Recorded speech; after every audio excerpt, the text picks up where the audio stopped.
దేవునికి స్తోత్రము. అనుదిన దేవుని వాక్య ధ్యానమునక ఈరోజు 2024 సంవత్సరము సెప్టెంబర్ నెల 5వ తారీఖు. ఈరోజు ధ్యాన వాక్యము పరిశుద్ధ గ్రంథము నుండి అపొస్తలుడైన పౌలు గారు రాసిన కొరింథీయులకు రాసిన మొదటి పత్రికలోని 3వ అధ్యాయము 3వ వచనాన్ని మనం ధ్యానించుకుందాము. ప్రియ దేవుని బిడ్డలారా, ఒకసారి ధ్యాన వాక్యాన్ని మనము చదువుకుందాము. మీలో అసూయయు కలహమును ఉండగా మీరు శరీర సంబంధులై మనుష్యరీతిగా నడుచుకునేవారు కారా? ఇది పౌలు గారు కొరింథీయుల సంఘానికి హెచ్చరిక చేస్తున్నట్లుగా, ప్రశ్నిస్తున్నట్టుగా ఉన్నటువంటి దివ్య వాక్యము. దేవుని బిడ్డలారా, ఈరోజు దైవలేఖనమును బట్టి కొరింథీయుల సంఘానికి రాస్తున్నటువంటి పత్రికలో పౌలు గారు చాలా ఘాటుగా హెచ్చరిస్తున్నటువంటి ఆయన ఉద్దేశాన్ని మనము ధ్యానించుకుంటున్నాము. కొరింథీయుల సంఘ జీవన విధానం గురించి పౌలు గారు చింతిస్తూ, అంటే వాళ్ళ సంఘ జీవన విధానము ఎలా ఉన్నదో ఆనాటి రోజులలో పౌలు గారు వారి జీవన విధానాన్ని చూస్తూ చింతిస్తూ ఆ సంఘానికి పత్రిక వ్రాసినట్లు మనం గ్రహిస్తున్నాము. అయితే ప్రియ దేవుని బిడ్డలారా, దేవుని ఆత్మ ద్వారా నడిపింపబడే వారిలాగా కొరింథీ సంఘ క్రైస్తవులు జీవించడం లేదు అని బహుభారముగా పౌలు గారు చింతిస్తున్నాడని పరిశుద్ధ గ్రంథములో ఆయన హెచ్చరించినటువంటి వాక్యానుసారంగా మనము తెలుసుకుంటున్నాము. ఆయన యొక్క ఉద్దేశము, ఆయన బరువైన భారముతో మాట్లాడిన మాటలు, ఆయన రాసిన పత్రిక అంశాలు వివరిస్తున్నాయి. మీలో అసూయయు కలహమును ఉండగా, ఉన్నాయా అని అడగట్లేదు, లేవా అని అడగట్లేదు. కలహమును ఉండగా అంటే ఉన్నట్లే గ్రహించేసేసారు పౌలు గారు. మీరు శరీర సంబంధులై మనుష్య రీతిగా నడుచుకుని వారు కారా? వాక్యానుసారముగా మీరు జీవిస్తున్నారు అని ఎలా నమ్ముతాను నేను అని ఈ పత్రికలోని అంశాలు మనకి వివరిస్తున్నాయి. వీరు అంటే ఎవరు? ఈ కొరింథీయ సంఘస్థులు క్రీస్తు విశ్వాసులుగానే చలామణి అవుతూ వీరిలో ఒకరికొకరికి ఐక్యత లేకుండా వాగ్వివాదాలుగా వారు నడుస్తున్నారు. ఒక మంచితనము, వినయము, విధేయతలు, దేవుని యందు భయము ఇవేమి కనిపించట్లా పౌలు గారికి. ఆ సంఘాన్ని చూసి ఆయన దిగులుగా, విచారంగా మాట్లాడుతూ పత్రిక వాళ్ళకి రాస్తున్నాడు. ఐకమత్యమే లేదు వాళ్ళ మధ్య, ఎప్పుడు వాగ్వివాదాలే.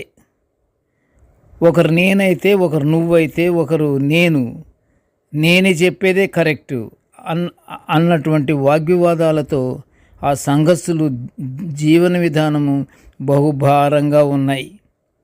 పౌలు గారు అది గ్రహించి వాళ్ళకు రాస్తున్నాడు. మీలో కలహం ఉండగా, అసూయ ఉండగా, ద్వేషాలుండగా మీరు మనుష్య రీతిగా నడుచుకునిచున్నవారు కదా అని అంటున్నాడు.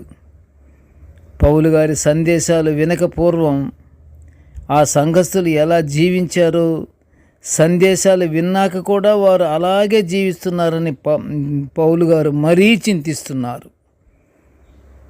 ఆయన హెచ్చరిక చేయకముందు ఎలా ఉన్నారో, వాళ్ళకి హెచ్చరిక చేసినా కూడా వాళ్ళ యొక్క మనుగడ మారలేదు. వాళ్ళు అలాగే ఒకరికొకరు క్రీస్తు భయం లేకుండా వాళ్ళు జీవిస్తున్నారు. వినుటైతే వింటున్నారు, పౌలు గారు చెప్పేది వింటున్నారు, సంఘ పెద్దలు చెప్పేది వింటున్నారు. కానీ వాళ్ళల్లో సంఘ పెద్దలకు కూడా సరైనటువంటి సమాధానం లేకుండా ఉన్నట్లుగా పౌలు గారు బాధపడుతున్నారు. సమాజంగా కూడుకొని బోధలు చేస్తున్నారు. ఎవరు? కొరింథీ సంఘస్థులు. అయినా విశ్వాసము లేదు, అందులో విశ్వాసమేమీ లేదు. అసూయ ద్వేషాలతో కుటుంబాల కలతలు పెట్టుకుంటూ దేవుని ఆశీర్వాదాలు పొందుకోలేని వారు అవుతున్నారు కొరింథీ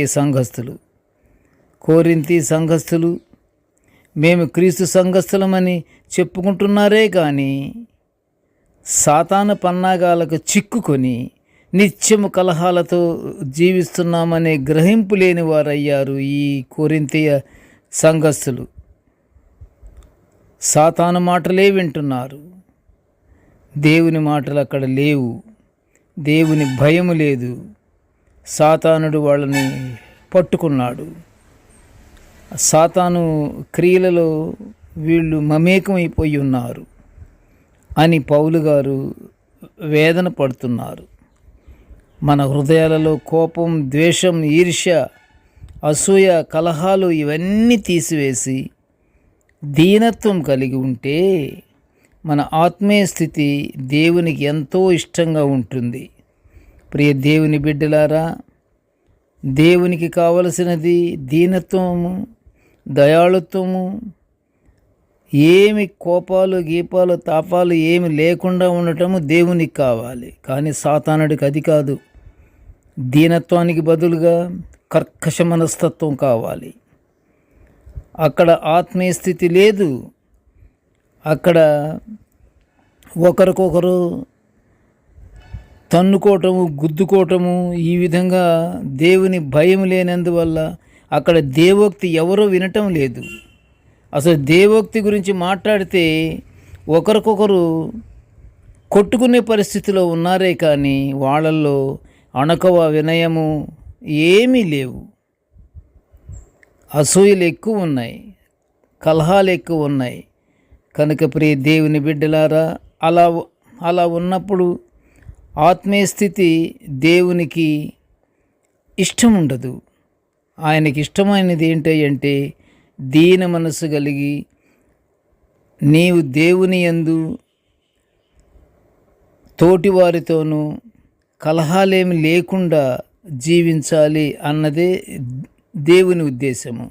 కనుక ఈ కొరింథీ సంఘస్థులు ఏమాత్రం కూడా ఆలోచించకుండా ఒకరికొకరు ద్వేషించుకుంటూ, కోపగించుకుంటూ, కలహాలతో బ్రతుకుతున్నారు. అందుకని పౌలు గారు పట్టుబట్టి అక్కడే ఉండి అనేక రకాలుగా వాళ్ళకి హితబోధ చేస్తూ, పత్రికలు రాస్తూ వాళ్ళను సరైన మార్గంలో పెట్టాలని పౌలు గారు బహుగా ఆలోచిస్తున్నాడు. ఆ విధంగా ప్రియ దేవుని బిడ్డలారా, మన సంఘాల్లో కూడా మనము ఏ విధంగానే సరే ద్వేషం అనేది లేకుండా, కలహం అనేది లేకుండా అందరము మనము ప్రియ సంబంధులుగా మనము భావించుకొని మనము ఎల్లప్పుడూ దీన మనసు కలిగి అణకువ, వినయముతో మనము జీవిస్తే తప్పకుండా దేవుని యొక్క పరలోక ఆశీర్వాదాలు మనం పొందుకుంటాము. ప్రార్థన చేసుకుందాము. కృపగల తండ్రి, జీవముల నాయన, నీ పాదములు స్తోత్రములు అయ్యా. నీ దివ్యమైన వాక్యాలను మేము నిత్యము ఇలాగా నాయన ధ్యానించుకునే ఈ గొప్ప భాగ్యాన్ని మాకు అనుగ్రహించినందుకు నీకు ఘనమైన స్తోత్రములు తండ్రి.